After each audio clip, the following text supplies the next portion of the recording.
तो hello everyone, this is Priyanshu और आज मैं रिव्यू करूंगा मेरी one of the most favourite anime series को जिसका नाम है नारुतो। तो ये नारुतो इतनी स्पेशल क्यों है, आप लोगों को जिन लोगों ने नहीं देखा उन लोग को नारुतो क्यों देखनी चाहिए और आप कहां से और कैसे नारुतो देख सकते हो, क्या इसका इंग्लिश डब अच्छा है, तो ये सारे सवालों के मैं जवाब दूंगा। और हाँ, ये भी बता दूंगा कि इसमें फिलर कौन कौन से, आप कौन कौन से एपिसोड स्किप कर सकते हो। मैंने इसको 18 डेज में खत्म कर दिया था और वो भी मेरे इंटरनल एग्जाम के टाइम पे। मतलब मैं इतना पागलों की तरह देख रहा था, दिन का 35 से लेके 45 तक एपिसोड देख रहा था मैं। तो रिव्यू और बाकी सब बात करने से पहले आप इंट्रो देख लो। 羽ばたいたら戻らないと言って तो अगर आपको जानना है मतलब कौन कौन से फिलर एपिसोड्स है, किन एपिसोड्स को आप स्किप कर सकते हो और ये सीरीज आप कहाँ पे देख सकते हो, इसका इंग्लिश डब अच्छा है कि नहीं, तो आप एंड तक बने रहिए क्योंकि पहले मैं इसका रिव्यू करूंगा। एक ही वर्ड में रिव्यू कर देता हूँ, मस्ट वॉच। मस्ट वॉच, ठीक है, आप बच्चे हो बड़े हो कुछ भी हो, ठीक है, तो मस्ट वॉच एनीमे है। तो ये बस रहा रिव्यू और मैं अभी बताऊंगा आपको कि क्यों ये एनीमे इतनी स्पेशल है और इतने लोगों को पसंद आती है। लाइक इंटरनेशनली भी इसकी फैन फॉलोइंग बहुत ही ज़्यादा है, मतलब ड्रैगन बॉल जी के आसपास इसकी फैन फॉलोइंग है, ठीक है। अगर आप एनिमे वगैरह फॉलो करते हो तो आपको पता हो वन पीस बहुत ही ज्यादा फेमस है, उसकी मांगा अभी जापान में मतलब हाईएस्ट सेलिंग मांगाज है। और जब नारुतो भी कंटिन्यूएशन में था तब भी वन पीस का ज्यादा सेलिंग था, but still Naruto One Piece से ज्यादा फेमस है इंटरनेशनली। अगर हम देखें मतलब टोटल अगर हम वर्ल्ड वाइड देखें तो नारुतो ज्यादा फेमस है वन पीस से। तो इसका पहला जो रीजन है, ठीक है, और वो रीजन आता है कि क्यों ये स्पेशल है, वो है कंप्लीट स्टोरी। तो complete story in the sense ये नहीं कि वन पीस का स्टोरी मतलब ऐसा जैसा डोरेमोन का एक एक एपिसोड में एक एपिसोड चलता है वैसा नहीं है। बट द थिंग इज अभी तक वन पीस का लगभग 1000 एपिसोड आ चुका है, बट उनके क्रिएटर्स ने कहा है कि ये बस उसका 75% है, मतलब और भी 300-400 एपिसोड आएंगे। बट नारुतो 2017 में खत्म हो गया पूरा विद 720 एपिसोड। एज इसके इतने कम एपिसोड एज कम्पेयर टू दूसरे बड़े बड़े बहुत ही ज्यादा फेमस एनिमेज, तो लोग इसको देखना थोड़ा प्रेफर ज्यादा करते हैं। लाइक आप ड्रैगन बॉल देखना ज़्यादा प्रेफर करोगे क्योंकि उसमें 200 के अंदर एपिसोड्स है। क्या आप डिटेक्टिव कैनन प्रेफर करोगे, उसके तो अभी 1100 के आसपास एपिसोड है, क्या आप उसको देखना प्रेफर करोगे या 200 एपिसोड वाला dragon ball? Obviously dragon ball. तो इसलिए ये जो सीरीज है जिनकी स्टोरी कंप्लीट कर दी गई है तो वो सारे सीरीज इंटरनेशनली कुछ ज्यादा ही फेमस। तो अब आते हैं दूसरे फैक्टर पे कि क्यों ये मेरे को इतनी ज्यादा पसंद है। द थिंग इज की रिलेटेबिलिटी, ठीक है।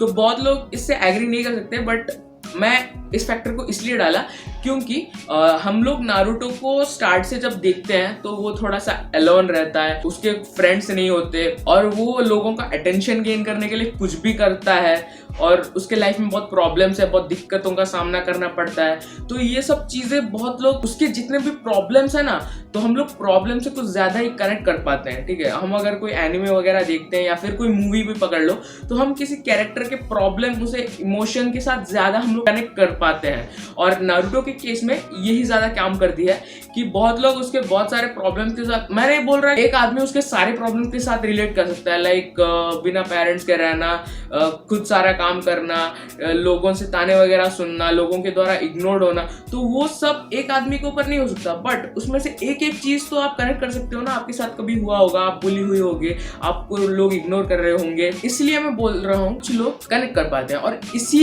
रिलेटेबिलिटी को लेके मेरा तीसरा जो पॉइंट है, रिलेटेबिलिटी को कंटिन्यू करते हुए, कि इसमें लोग जो चीज चाहते हैं वो होता है। मतलब आपकी जो फैंटेसी होती है कि आप अपने लाइफ में थोड़ा मतलब अलोन हो, थोड़ा दुखी हो, तो नारुतो भी वैसा है। और धीरे धीरे जैसे इसकी स्टोरी प्रोग्रेस करती है, आप जो चाहते हो आपके लाइफ के साथ हो वो सिमिलरली नारुतो के साथ होता है। वो धीरे धीरे पावरफुल होता है, उसके अच्छे दोस्त होते हैं, उसकी एक काइंड ऑफ लव लाइफ भी स्टार्ट हो रही होती है और उसको इतने अच्छे टीचर्स मिलते हैं, पेरेंट्स के होने के बावजूद भी पेरेंटल गाइडेंस मिलता है और वो लोगों की मदद करता है।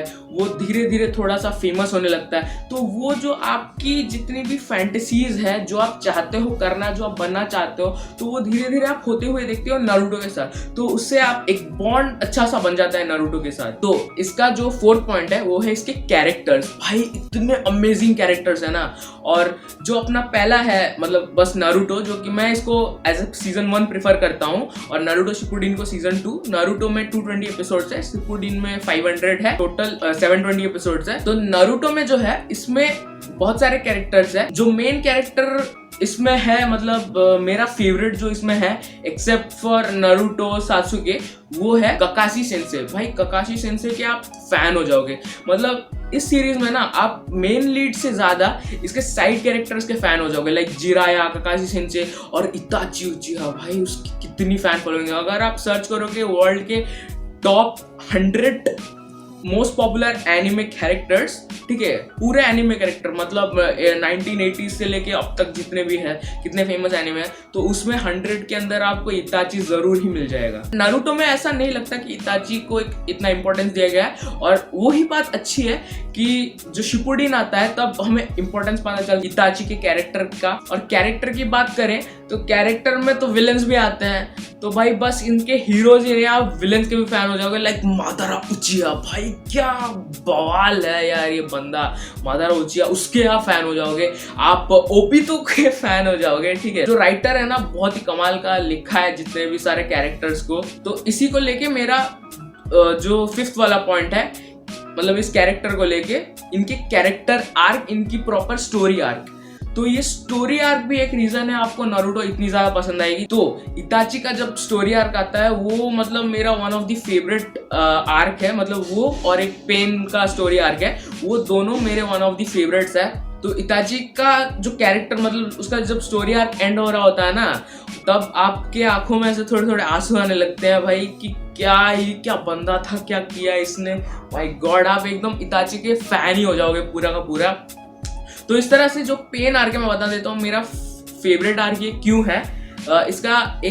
इसका जो मेन रीजन है कि ये आर्क जब एंड होता है तब नारुतो थका हुआ एकदम चल के आ रहा होता है फॉरेस्ट में, तब उसको ककाशी सेंसे, वो गिरने वाला होता है, तब उसको ककाशी सेंसे अपने पीछे उठा लेते हैं। जैसे कि नॉर्मल जापानीज में आप देखते हो वो ऐसे कोई नहीं उठाता, वो सब पीछे ही उठाते हैं सब लोग।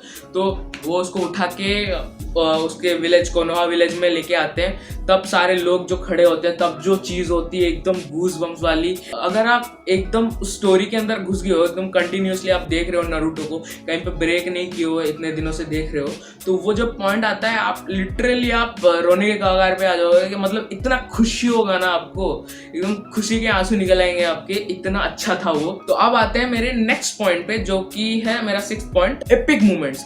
तो नारुतो में भाई माय गॉड इतने एपिक मूवमेंट है, इतनी एपिक चीजें होती है ना।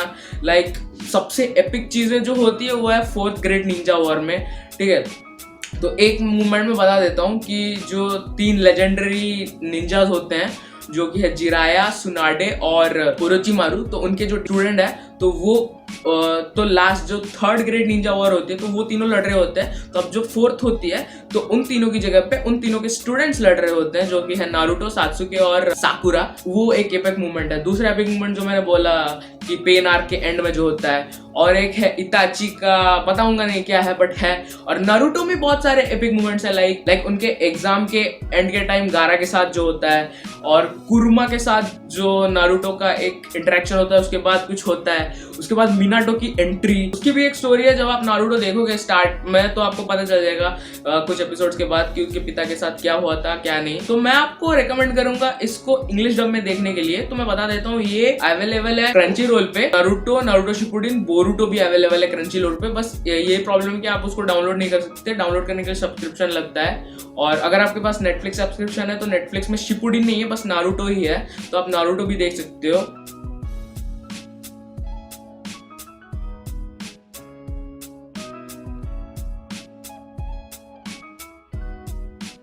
मैं आपको बोलूंगा कि आप इंग्लिश डब में देखो, क्योंकि इसमें बहुत सारे एपिक सीन्स है, अच्छे बैटल्स है, और वो जो जुत्सु करते हैं उसको देखने में मजा आता है। तो अगर आप जापानीज में देखोगे तो बार बार सबटाइटल्स देखना पड़ेगा, तो इसलिए मैं बोलूंगा कि आप इंग्लिश डब का ही देखो, क्योंकि इंग्लिश डब इसका बहुत ही सही है। आप बस ट्राई करो फर्स्ट के 10 एपिसोड्स देखने के लिए, उतना अगर देख लिया ना फिर तो आप गारंटी इसको खत्म करने के बाद ही मानोगे। अगर आप इसको कंप्लीट करने वाले हो नारुतो को, शिपुडिन का एपिसोड 1 से लेके 500 तक है। शिपुडिन का जब आप 493 एपिसोड खत्म कर लोगे तो 94 मत देखना, उसके बाद एक फिल्म देखना। आपको फिल्म देखनी है नारुतो द लास्ट, उसको देखने के बाद ही आप 94 से लेके 500 कंप्लीट कर दो। बस इतना ही था इस वीडियो के लिए। अगर आपको ये वीडियो अच्छी लगे तो उसको लाइक कर देना, चैनल को सब्सक्राइब कर देना, और मैं जल्दी मिलूंगा आपसे नेक्स्ट वीडियो में। तब तक के लिए गुड बाय।